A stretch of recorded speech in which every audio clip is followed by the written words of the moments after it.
اب صحابہ کرام علیہم رضوان میں سے کچھ نے آ کے آقا دو عالم صلی اللہ علیہ وآلہ وسلم کی بارگاہ میں ابو بکر صدیق کی شکایت لگا دی. ابو بکر صدیق کی. اب اگر ایسا معاملہ ہو تو کیا ہونا چاہیے؟ قانون قاعدہ یہ ہے کہ جناب مدعی کو بھی سنا جائے اور مدعا علیہ کو بھی سنا جائے. یہی قانون قاعدہ ہے نا کہ بھائی جس نے شکایت لگائی ہے انہاں دی پہلے گل سنی جائے تے جڑے شکایت جنہاں دے بارے لائی گئی ہے انہاں نوں بھی بلا کے پوچھا جائے بھائی کی معاملہ ہے دسو تے صحیح نا. یہ قانون قاعدہ ہے. عدالت کا بھی یہی ہے, قضات کا بھی یہی ہے, اور اصول ضابطہ بھی یہی ہے. اصول ضابطہ بھی یہی ہے. ہونا بھی ایسے ہی چاہیے کہ جب کسی کے بارے میں کوئی معاملہ ہو تو دونوں کو بٹھا لیا جائے, دونوں سے پوچھا جائے ہاں بھائی تو دس تو کی کہنا ہے, ہاں بھائی تم بتاؤ تم کیا کہتے ہو. لیکن یہاں شکایت لگا دی کس کی؟ ابو بکر صدیق کی. اب حضور نے کوئی نہیں بلایا مدعی, نہ بلایا مدعا علیہ.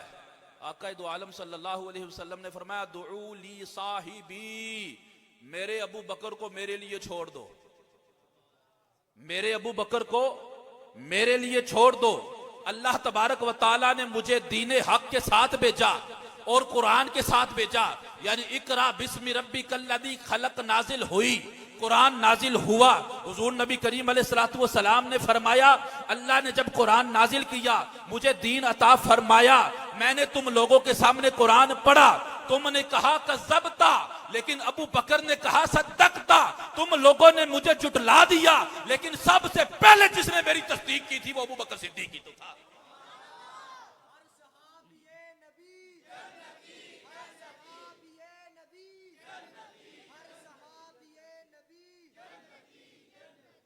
فرمایا ابو بکر کو میرے لیے چھوڑ دو, یعنی حضور نے ابو بکر کے بارے میں بات سنی ہی نہیں. غور تو کرے نا, نہ مدعی کو بلایا, نہ مدعا علیہ کو بلایا, نہ گواہوں کو بلایا. فرمایا ابو بکر دے بارے گل نہیں کرنی کوئی. کیوں یا رسول اللہ؟ فرمایا جب میرے اوپر قرآن نازل ہوا, جب پہلی وحی آئی, جب میں دین کا اظہار کیا میں نے, تم سب نے کہا آپ جھوٹ بولتے ہیں, لیکن ابو بکر نے کہا حضور آپ سچ ہی بولتے ہیں. ابو بکر نے کہا حضور آپ سچ ہی بولتے ہیں.